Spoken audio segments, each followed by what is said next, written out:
오늘도 우리의 삶과 또 우리의 교회와 또 우리 나라 역사 가운데 함께 하시는 또 일하시는 하나님을 함께 고백하는 예배가 될 수 있기를 간절히 소망합니다.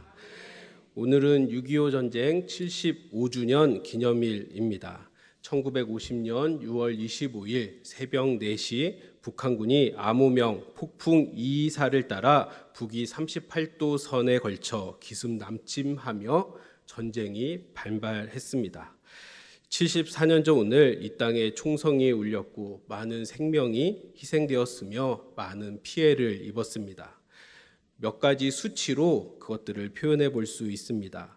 당시 인명 피해는 1,900만 명으로 당시 남북 인구의 60%에 해당하는 인원이 피해를 입었습니다. 국군은 총 62만 명, 참전국은 15만 명 등이 전사, 부상, 실종, 포로가 되었습니다. 또 국토는 3분의 1이 초토화되었고 국가 기반 시설의 45%가 폐허가 되었습니다.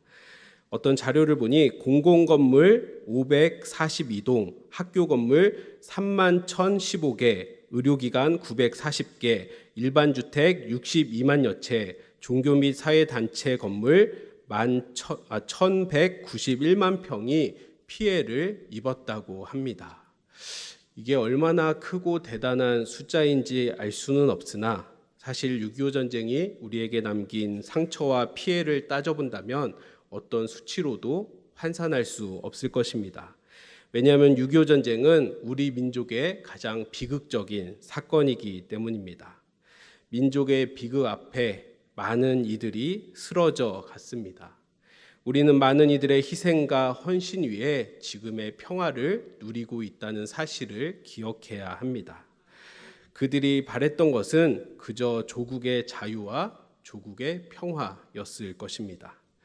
6.25 전쟁 때 펼쳤던 작전 중에 가장 유명한 작전이 무엇일까요? 네, 인천 상륙작전입니다. 인천 상륙작전은 6.25 전쟁 중에 가장 중요한 작전 중에 하나였습니다. 6.25 전쟁이 발발하고 3개월도 되지 않아 낙동강 방어선까지 밀려난 절체절명의 위기 가운데 대한민국의 존립을 지켜낸 굉장히 중요한 작전이었기 때문입니다. 1950년 9월 15일 더글라스 맥아더 장군의 지휘로 실시된 이 작전이 성공하면서 서울을 수복하였고 전세가 역전되어 압록강까지 그렇게 진격할 수 있었습니다. 그러면 저기 보시면 이제 서해 쪽에 인천 상륙작전 이게 지도가 있습니다. 혹시 그 오른쪽에 보시면 장사 상륙작전이라고 아시나요? 네, 이 장사 상륙작전은 인천 상륙작전과 같은 날 1950년 9월 15일에 실시된 작전입니다. 이 장사 상륙작전은 인천 상륙작전의 양동작전, 그러니까 북한군을 속이기 위해서 양쪽에서 실시된 작전이다라고 보기도 하고 인천 상륙작전 이후에 낙동강 진군을 위한 그것을 지원하는 작전으로 해석하기도 합니다. 이 장사 상륙작전을 말씀드리는 이유는 이 작전을 수행한 부대는 학도병 중심의 6번 독립 제1유격대대였습니다. 모집된 지 채 한 달도 되지 않아 총도 제대로 잡아보지 못했던 학생들, 또 군번과 이름조차 기록되지 않은 이들이 인천과 정반대쪽 포항 북쪽 25km 지점에 위치한 경상북도 영덕군 남정면 장사리에 상륙하기 위해 거친 파도와 총알을 뚫고 그 파도 속으로 뛰어들었습니다. 장사 상륙 유격 동지회 회장이 한 말입니다. 장총 한 자루에 미숫가루 몇 봉지만 가지고 너희들은 죽음으로써 나라를 지킬 수 있다. 이 한마디에 우리는 배를 탔습니다. 그들은 해안가에서 폭풍으로 인해 배가 자초되자 태풍과 북한군의 집중 사격을 뚫고 나무에 묶은 밧줄에 의지하여 해변에 상륙했습니다. 삽조차 없어 맨손으로 모래를 파 참호를 만들고 놀랍게도 이 학도병들이 고지를 탈환합니다. 이렇게 5일 동안 이어진 교전에서 다수의 전사자와 부상자, 포로와 실종자를 내고 철수하는 과정도 쉽지 않았습니다. 총 700여 명의 유격대 중에서 139명이 전사하고 92명이 부상을 입었으며 39명이 포로로 잡힌 것으로 전해집니다. 이거는 기록된 게 아닙니다. 전해지는 것입니다. 이렇게 작전을 수행한 이들은 어떻게 되었을까요? 이들 중에 제대가 확인된 인원은 180명 뿐입니다. 나머지는 전사, 실종, 결변, 불명 등으로 분류되었습니다. 근데 사실은 가장 많은 인원이 불명, 누군지조차 알 수 없는 것으로 처리가 되었다라는 겁니다. 장사상륙작전에 참전했던 대부분의 학도병들은 아무런 혜택도 받지 못했습니다. 이들처럼 전쟁 속에서 이름도 없이 빛도 없이 쓰러져간 많은 사람들이 있을 겁니다. 이들의 이름을 다 알 수 없고 그들의 업적을 다 알 수 없어도 이들이 흘린 피가 오늘의 자유와 평화를 만든 자양분이라는 것을 우리는 기억해야 합니다. 그리고 감사해야 합니다. 하지만 우리가 평화를 누리면서도 안타까운 마음이 드는 것은 어쩔 수 없습니다. 오늘 우리가 누리는 이 자유와 평화가 불완전한 자유와 평화이기 때문입니다. 6.25 전쟁은 종전이 아닌 휴전되었습니다. 그렇게 6.25 전쟁은 과거의 사건, 한 시대의 비극이 아니라 아직도 끝나지 않은 현실입니다. 70년이 넘는 세월이 지나가면서 우리는 무뎌지고 또 아무렇지 않은 것처럼 살아가지만 여전히 전쟁의 불씨가 우리 안에 남아 있습니다. 1953년 7월 27일에 맺은 정전협정은 결코 평화협정이 아니었습니다. 그렇게 정전협정에 참여했던 클라크 유엔군 사령관은 정전협정 그 문에 서명을 한 뒤에 이런 말을 남깁니다. 기뻐할 시간이 아니라 이제는 기도할 시간입니다. 우리는 분단된 상황 아래 서로를 경계하고 수많은 가족들이 생이별한 채 그런 고통의 시간을 보내고 있습니다. 우리는 여전히 깨어진 평화 가운데 우리가 있다는 사실을 기억해야 합니다. 그런 의미에서 오늘 우리는 6.25 전쟁의 비극을 기억하는 것, 추모하는 것에서 우리의 마음이 그쳐서는 안 됩니다. 우리는 과거의 비극에도 함께 하셨고 지금도 함께 하시는 하나님의 역사를 믿음으로 바라봐야 합니다. 그리고 이 역사를 통해 하나님께서 당신의 나라를 완성하셔서 우리에게 온전한 평화를 주실 것을 우리는 소망해야 합니다. 하나님께서 약속하신 평화는 단순히 전쟁의 부재, 전쟁이 사라지는 평화가 아닙니다. 성경에서 평화를 의미하는 샬롬은 하나님과 화목하게 된 존재가 누리는 온전한 삶을 나타내는 표현이 바로 이 샬롬입니다. 그렇게 우리는 깨어진 평화의 현실 가운데 하나님께서 가져다 주실 하나님의 평화를 꿈꿔야 합니다. 6.25 전쟁이 벌어진 지 75주년이 되는 오늘 미가의 말씀을 통해 하나님의 평화를 향해 나아갈 수 있는 우리가 되면 좋겠습니다. 선지자 미가, 구약에 있는 이 미가가 활동하던 시대도 깨어진 평화로 인해 많은 백성들이 신음하던 시대였습니다. 강대국 아수르의 위협으로 말미암아 북이스라엘이 멸망하기 직전이었고 남유다 역시 아수르의 위협 앞에 끊임없이 전쟁의 공포와 정치적 압박을 받고 있었습니다.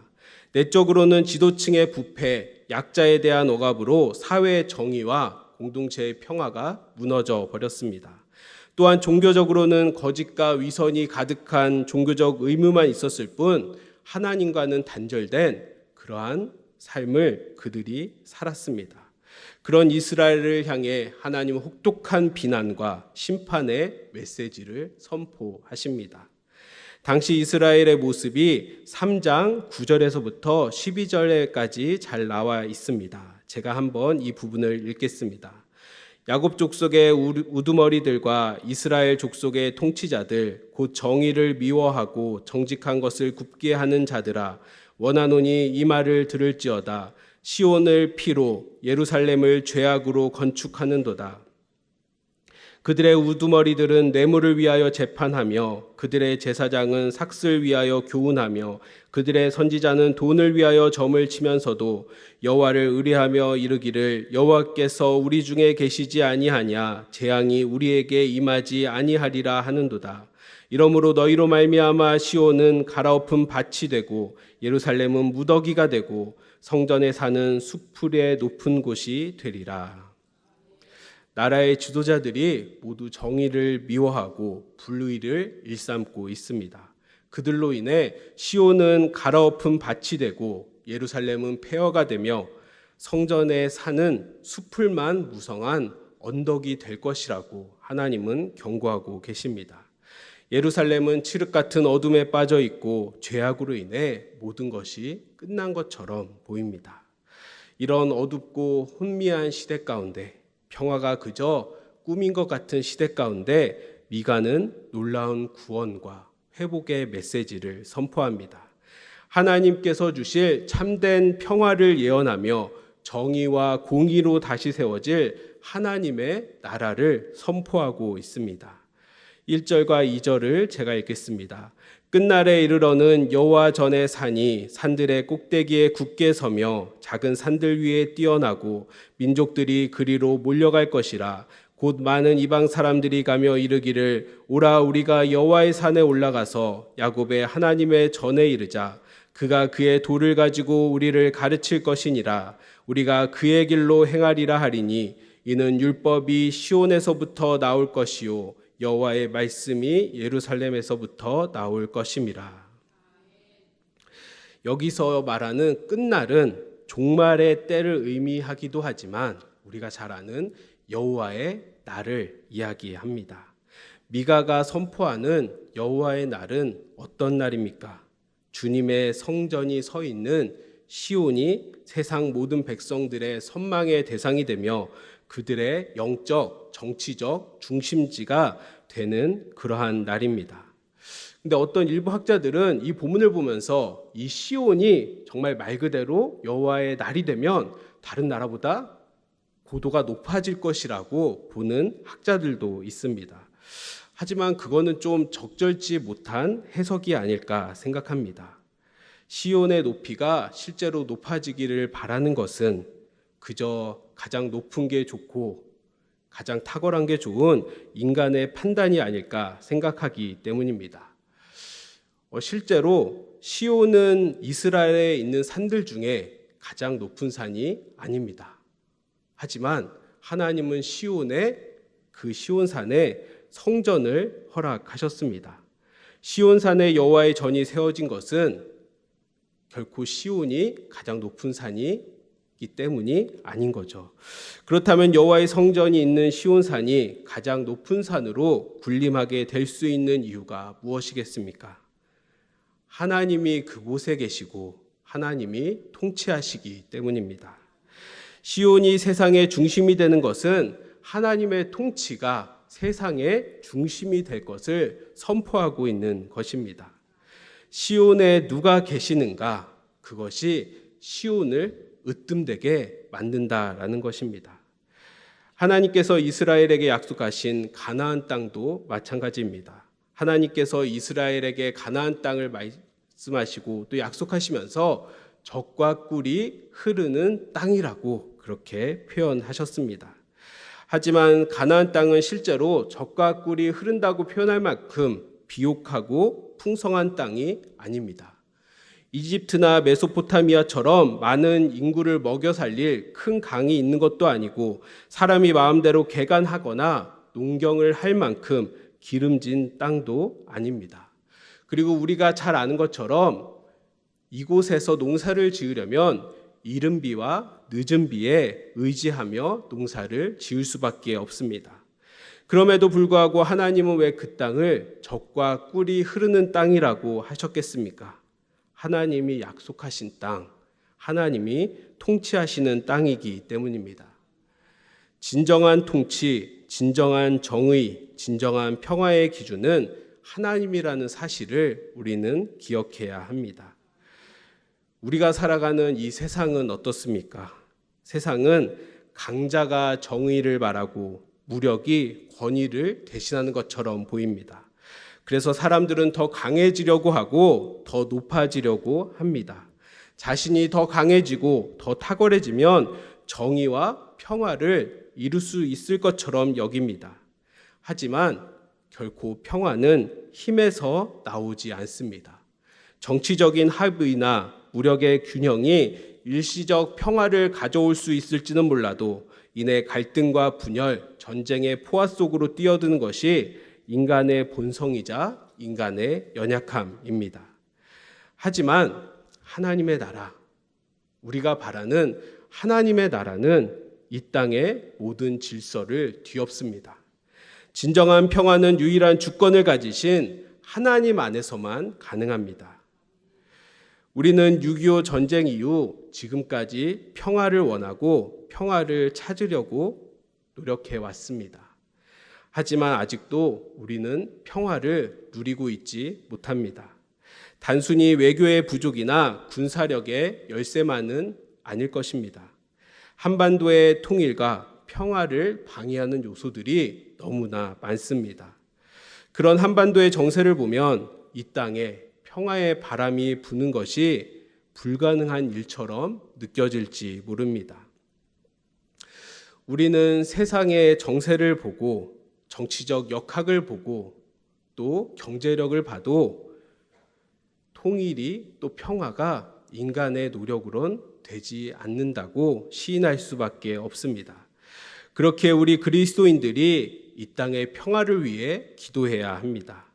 진정한 평화는 하나님의 통치 아래 거할 때 주어진다는 사실을 기억하며 우리가 기도해야 합니다. 그것이 하나님을 하나님으로 모시는 민족에게 주어지는 은혜이자 복입니다. 그럼 하나님의 주권 아래 살아가는 이들이 누리는 평화의 모습이 어떤 모습이겠습니까? 오늘 본문 3절과 4절에 나옵니다. 3절과 4절을 함께 읽겠습니다. 그가 많은 민족들 사이의 일을 심판하시며 먼 곳 강한 이방 사람을 판결하시리니 무리가 그 칼을 쳐서 보습을 만들고 창을 쳐서 낫을 만들 것이며 이 나라와 저 나라가 다시는 칼을 들고 서로 치지 아니하며 다시는 전쟁을 연습하지 아니하고 각 사람이 자기 포도나무 아래와 자기 무화과 나무 아래에 앉을 것이라. 그들을 두렵게 할 자가 없으리니 이는 만군의 여호와의 입이 이같이 말씀하셨음이니라. 아멘. 미가가 꿈꾸는 세상, 미가가 그려낸 세상은 공평과 정의가 통치하는 세상입니다. 하나님께서 민족들 사이의 분쟁을 판결하시고 원국 각처에 있는 열강들의 갈등을 해결해 주시니 하나님의 판결을 받은 모든 민족이 하나님의 판결을 만족해하며 스스로 전쟁 무기를 쳐서 농기구를 만드는 그러한 세상이라고 미가는 그려내고 있습니다. 하나님의 말씀이 세상을 통치하는 날에는 말씀에 의한 그분의 판결이 공정하고 공평하여 세상의 모든 나라들이 다시는 전쟁할 생각을 하지 않게 됩니다. 이것은 하나님의 주권을 절대적으로 인정할 때야 가능한 모습이겠습니다. 하나님의 통치에 대해 이보다 더 확실한 신뢰의 표현은 없을 것입니다. 모든 이들이 생명을 해치는 전쟁 도구에 의지하지 않고 생명을 살리는 도구인 농기구를 붙들며 살아가는 세상, 그 세상이야말로 천국일 것입니다. 이 세상은 서로 경쟁하고 쟁취하며 자신의 영역을 넓히는 것에 집중하지만 하나님께서 다스리는 세상은 생명을 키우고 공동체를 일구는 일에 집중합니다. 하나님의 통치가 완벽하기에 아무 두려움이 없어 다른 이들을 위협하지 않고 위협받지도 않습니다. 이것이 하나님께서 약속하신 진정한 평화의 모습입니다. 우리는 이 땅에서 하나님의 나라를 일구어가는 사람들입니다. 그렇게 미가가 그리고 있는 평화가 단순히 먼 미래에 있는 언젠간 도래할 희망에 그쳐서는 안 됩니다. 우리는 하나님께서 약속하신 평화의 길을 걸어가야 할 의무와 책임을 맡은 사람들이기 때문입니다. 우리는 하나님의 꿈을 품고 함께 행진하며 이 그림을 조금씩 이 세상 가운데 그려가고 또 이 세상 가운데 새겨 나가야 합니다. 우리는 하나님의 말씀을 맡은 자로서 하나님 나라가 이루어지는 세상 가운데 평화의 증인이 되어야 하며 평화의 도구가 되어야 합니다. 그렇다면 우리가 평화의 도구로 또 평화의 증인으로 살아가기 위해 우리에게 필요한 것이 무엇이겠습니까? 바로 용기와 거룩한 상상력입니다. 하나님의 나라를 일구며 살아가지만 그렇다고 해서 우리가 이 땅에 붕 떠서 살아갈 수는 없습니다. 우리도 이 땅에 두 발을 디디며 살아갑니다. 그렇기에 이 땅에서 찾아오는 두려움이 우리를 가로막는 것은 당연합니다. 두려움은 우리를 움츠러들게 만들고 우리의 시야를 좁혀 다른 가능성을 엿볼 희망을 빼앗아 버립니다. 모두가 안전하다고 얘기하는 그러한 현실에 순응하며 살아가게 하며 그 흐름에서 조금이라도 벗어나면 도태되고 위험해져 죽을 것처럼 느끼게 만듭니다. 다 같이 서로를 경계하는 세상 가운데 혼자 경계를 풀면 바보 같고 죽임을 당하는 게 당연하다고 생각하는 것이 바로 이 세상의 논리입니다. 우리는 그런 두려움에 쫓기다 보면 다른 무엇인가를 바라볼 수 없게 됩니다. 하지만 이 땅에서 하나님의 평화를 이룬다는 것은 지금 눈에 보이는 현실만을 보는 것이 아닐 것입니다. 하나님의 평화를 이룬다는 것은 하나님의 뜻을 이룬다는 것이기에 말씀을 진리로 믿을 수 있는 용기가 우리에게 필요합니다.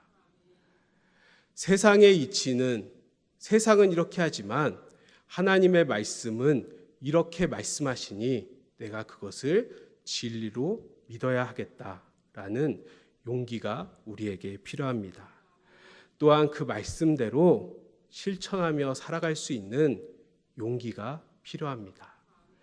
말씀대로 살아가기에 한 발짝 떼기가 두렵지만 말씀대로 살아가기에 두 발짝 떼기는 더 두렵지만 그래도 그 말씀이 진리임을 믿어 그 말씀대로 실천하고자 하는 용기가 우리에게 필요합니다. 말씀을 실천할 수 있는 용기, 그것이 우리가 살아가는 세상 속에서 하나님의 평화를 드러내는 첫걸음임을 기억하시기를 바랍니다. 우리는 세상의 기준, 세상의 가치관과는 다른 길을 걸어가야 합니다. 이 세상은 거짓과 불안, 폭력과 경쟁으로 가득하지만 하나님의 나라는 믿음과 사랑 그리고 평화 위에 세워지기 때문입니다. 자신이 잘 되는 것이 정의이자 진리인 시대 가운데 우리는 하나님의 정의, 하나님의 평화를 붙들며 살아갈 수 있는 용기를 가져야 하겠습니다. 또한 우리는 거룩한 상상력을 가져야 합니다. 저는 선지자는 시인이자 화가라고 생각합니다. 하나님의 말씀을 일상의 언어로 풀어내고 그 언어를 세상 가운데 그려내기 때문입니다. 그런 의미에서 선지자는 시인이자 화가입니다. 오늘 우리가 함께 읽은 말씀도 한번 집에 가서 다시 한번 천천히 읽어보시기 바랍니다. 천천히 묵상하다 읽어보시면요, 이것만큼 아름다운 세상이 없습니다. 거룩한 상상력이 아니면 도저히 나올 수 없는 그림이 여러분들에게 펼쳐질 것입니다. 우리는 하나님께서 회복시켜 주실 세상을 상상하고 그 모습을 믿음으로 바라봐야 합니다. 이 상상력은 단순히 환상이 아닙니다. 공상도 아닙니다. 믿음의 눈으로 하나님의 말씀을 붙들고 오늘을 살아가게 해주는 힘이자 능력입니다. 거룩한 상상력은 서로를 경쟁과 경계의 대상으로 보는 것이 아니라 하나님의 형상으로 지음받은 이웃으로 보게 합니다. 그렇기에 우리에게는 하나님께서 허락하시는 또 하나님 안에서 바라보는 거룩한 상상력이 있어야 합니다. 상처 가득한 세상 가운데 거룩한 상상력으로 하나님 나라의 조각을 조금씩 이 세상 가운데 심어 가시기를 바랍니다. 거룩한 상상력으로 아름다운 꿈을 꾸고 아름다운 세상을 세상에 조금씩 새겨 넣으시기를 바랍니다. 그렇다면 우리는 하나님께서 이 세상을 완성하시는 날 우리가 새겨 넣은 하나님 나라의 조각을 확인하며 함께 기뻐할 수 있으리라 믿습니다. 사랑하는 성도 여러분, 6.25 전쟁 75주년을 맞이한 오늘 우리에게 주어진 소명은 과거의 기억을 넘어 하나님 나라의 평화를 실현해 가는 것입니다. 두려움의 총성이 멈추고 하나님의 말씀이 울려 퍼지며 증오와 분열의 자리에 화해와 용서의 씨앗을 뿌리고 이 땅에 하나님의 나라가 이루어지도록 우리는 기도하고 함께 실천해야 합니다.